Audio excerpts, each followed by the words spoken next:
Bonjour et bienvenue sur notre chaîne YouTube Maladies infectieuses Algérie.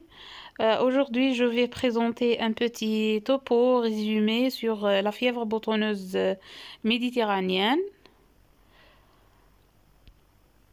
Bon, sur le plan du cours, on va voir une petite introduction, l'épidémiologie, la clinique et le diagnostic, le traitement et la prévention. Les rickettsioses sont des maladies infectieuses dues à des petites bactéries appelées rickettsie. Les rickettsie sont séparés en deux groupes, le groupe boutonneux et le groupe typhus. Le groupe boutonneux dont l'agent de transmission est la tique. Par contre, le groupe du typhus, l'agent de transmission sont les poux ou bien les puces. Les bactéries responsables de la fièvre boutonneuse méditerranéenne appartiennent au groupe boutonneux. L'agent causal de la fièvre boutonneuse méditerranéenne, c'est quoi? C'est une bactérie appelée Rickettsia gonorrhoeae. C'est une bactérie intracellulaire stricte de gram négatif du groupe alpha des protéobactéries. Le réservoir et le vecteur de la maladie, c'est la tique brune du chien, appelée la Rhipicephalus sanguineus. Cette tique, donc, elle est à la fois vecteur et réservoir de Rickettsia gonorrhoeae. La maladie est endémique dans les pays du pourtour méditerranéen. La maladie sévit sur le mode endémique avec des poussées épidémiques estivales. La tique du chien vit dans l'entourage immédiat de l'homme et de leur chien. Donc, c'est pas une maladie rurale, elle est autant urbaine que rurale. Pour la physiopathologie, il faut mettre à la tête que la fièvre boutonneuse méditerranéenne, c'est une vascularite infectieuse. D'abord, la durée nécessaire pour que la tique transmette la bactérie à l'homme, la durée d'attachement, doit être supérieure à 20 heures, c'est-à-dire presque une journée. La bactérie, elle se fixe sur la cellule endothéliale vasculaire où elle va se multiplier, engendrant une bactériémie et une vascularite. Dans les formes graves, cette vascularite va atteindre plusieurs organes, donc elle va donner le tableau d'une défaillance multiviscérale, donc qui peut être à l'origine de la mort. Le terrain joue un rôle important dans la gravité de la maladie, surtout s'il y a une immunodépression, les terrains fragilisés et également le déficit en G6PD. Ces types de terrains peuvent donner des formes graves de la maladie. Pour la clinique, on a 3 phases de la maladie. Dans sa forme typique, on a la phase d'incubation, la phase de début et la phase d'état. Pour la phase d'incubation, elle est en moyenne 6 jours. Donc, la piqûre de tique, elle est généralement indolore, ou toujours, mais c'est pas généralement, elle est toujours indolore.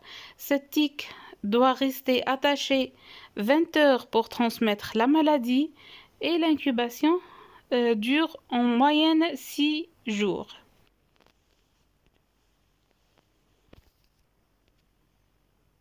La phase de début, elle est toujours brutale, avec un syndrome général. Elle donne dans cette phase une forme pseudo-typhoïdique, fait de fièvre élevée à 39, avec des céphalées violentes et des algies diffuses. L'examen clinique à cette phase, on doit chercher et rechercher la porte d'entrée, qui est l'escarre d'inoculation. C'est une tache noire, elle est indolore, unique au site de piqûre de tique. Elle peut siéger dans les plis comme les aines et les aisselles, où il faut savoir la rechercher. Elle est indolore, rouge ou bien noirâtre et peut être confondue avec un furoncle ou une excoriation. Pour la phase d'état, elle est atteinte en 3 à 5 jours avec un triade de fièvre, tache noire et éruption. C'est un triade pathognomonique qui facilite le diagnostic. Les signes généraux faits de fièvre à 39, hypotension, amaigrissement parfois important et une asthénie majeure. Pour les signes cutanés, l'éruption est au premier plan. Elle est maculopapuleuse avec parfois un relief marqué qui donne l'aspect et le nom boutonneuse, variable en intensité généralisée. Il faut mettre et noter également que cette éruption n'épargne pas les paumes des mains et les plantes des pieds. Elle est nodulaire et bigarrée parfois. Elle peut être également purpurique et représente alors un signe de gravité. Donc le purpura dans la fièvre boutonneuse, c'est un signe de gravité.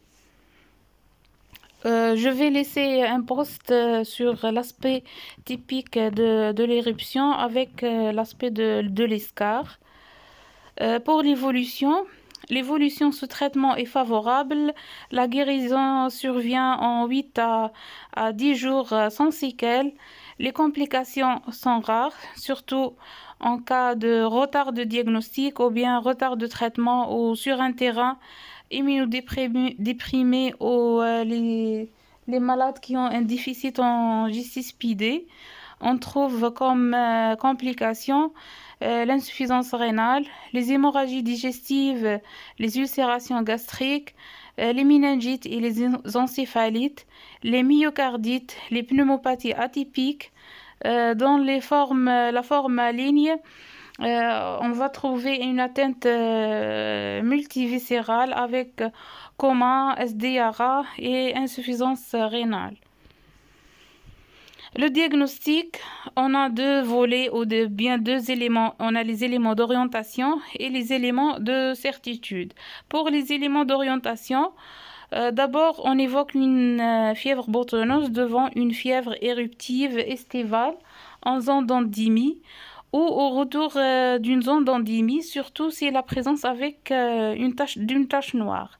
La biologie ou bien les éléments biologiques d'orientation sont une leucopénie avec thrombopénie au premier lieu, qui puis se transforme en hyperleucocytose, à polynucléaire neutrophile, une vieillesse accélérée, TGO-TGP élevé avec LDH élevé.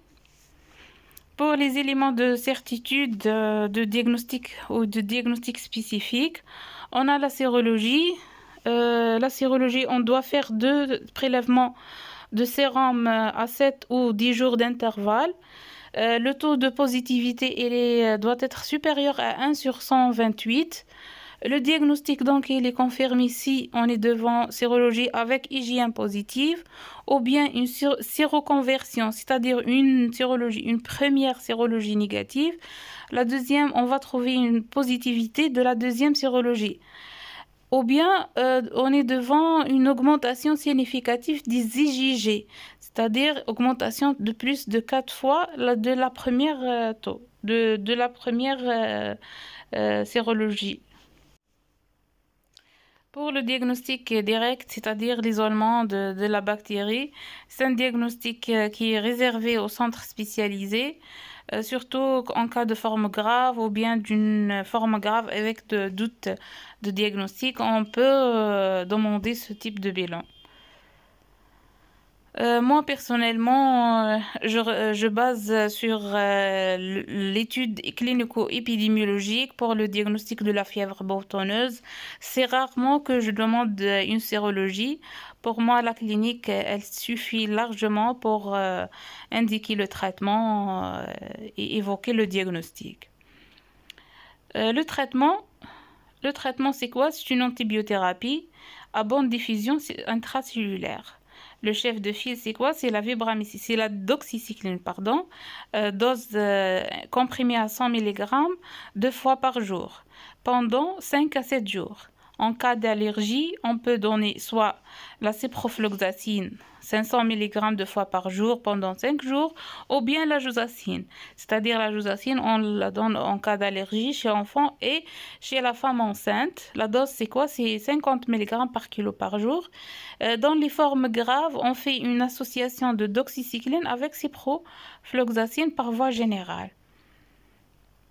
La prophylaxie, elle repose sur les règles hygiéno-diététiques. Il faut éviter les piqûres de tiques, surtout en période estivale. Traiter les chiens contaminés après piqûre et retirer rapidement la tique à l'aide d'une pince. Pas d'antibioprophylaxie après la piqûre de tique. C'est-à-dire, il n'y a pas une indication d'antibioprophylaxie. À la fin, je vous remercie pour votre attention. Si vous avez des questions, des remarques, des commentaires, laissez-moi un commentaire sous la vidéo.